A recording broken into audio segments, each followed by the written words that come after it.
invest in education. Education is enlightenment. It opens up your mind to possibilities. While waiting for the government to play their own part, there is a need for personal investment. I would encourage youth everywhere. Invest in yourself. Go for knowledge. To achieve the sustainable development goals, the world needs to leverage on the full potentials of all generations. So how do you think country Nigeria can key into developing the full potentials of our younger ones to achieve what we needed to achieve? For this, one of the first primary ways the nation can leverage on young people to achieve this goal, it's one, in education. That's because it's an enlightened society, an enlightened youth that would act in line with that.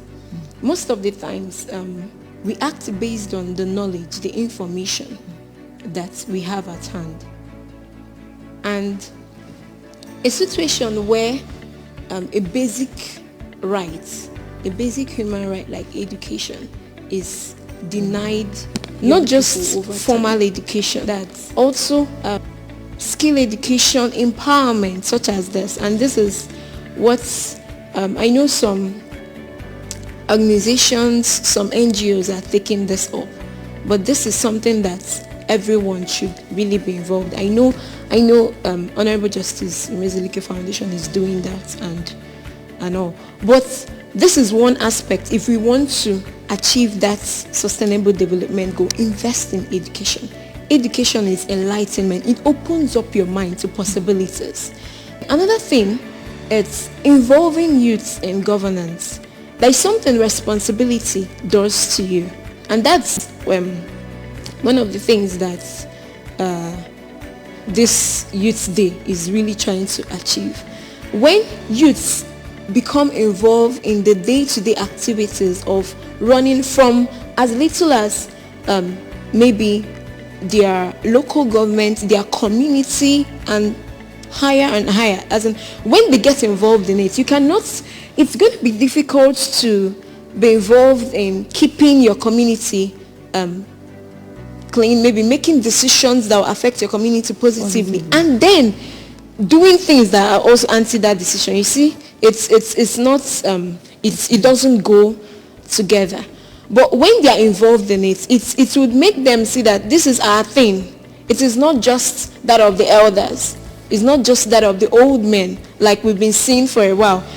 It's as though in governance, it's the older generation. They are not giving rooms for the youth to express themselves. And this is one of the things that causes idleness. They are not doing anything. They are not involved. So they can scatter whatever it is that you're building because you're not involving them. So if they're involved in education, if that's education channels are open to them, and if they're also involved in governance, this would. And then another thing is creating forums for interactions with youths. That's also, it's still part of governance, but once in a while, that's why I like what it's going on presently. Once in a while, get involved youths, not just that's tertiary institutions, even primary schools, secondary schools. Get to know their needs. They feel part of the government. They feel part of nation building, and it's going to help checkmate vices in the long run, because you cannot be building something and then also destroying it. What can pose a challenge to this is young people, not just like someone was saying, we want that to be given to us, but then beyond just waiting for it to be given to you, you can demand for it. Demand for education, demand for good governance, demand for because it's your right. And most times, if you're waiting for it to be delivered to you on a platter of gold, it may not happen. I would end this with a statement by Honorable Justice Imezilike. he was one of the longest serving CJ in the Southeast. There was something he said with respect to this democracy, youth participation and involvement in politics. He said that in as much as democracy is to be desired, it's our submission that it cannot grow or be nourished in a climate where the system has broken down, where there is nothing like national pride or patriotism, where there is no deterrence to kleptocracy, where there is no unity in diversity, where merit has secondary value, where education is a luxury affordable by only a few. Serious efforts to address the above questions perforce must precede inauguration of any meaningful democracy. So these issues need to be first addressed. And until this is done, Nigeria will continue to group uncertainly in the search for viable and enduring democracy.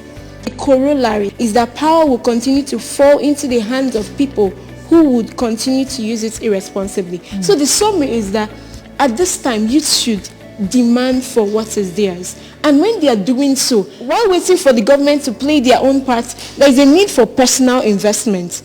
I would encourage youth everywhere, invest in yourself, go for knowledge.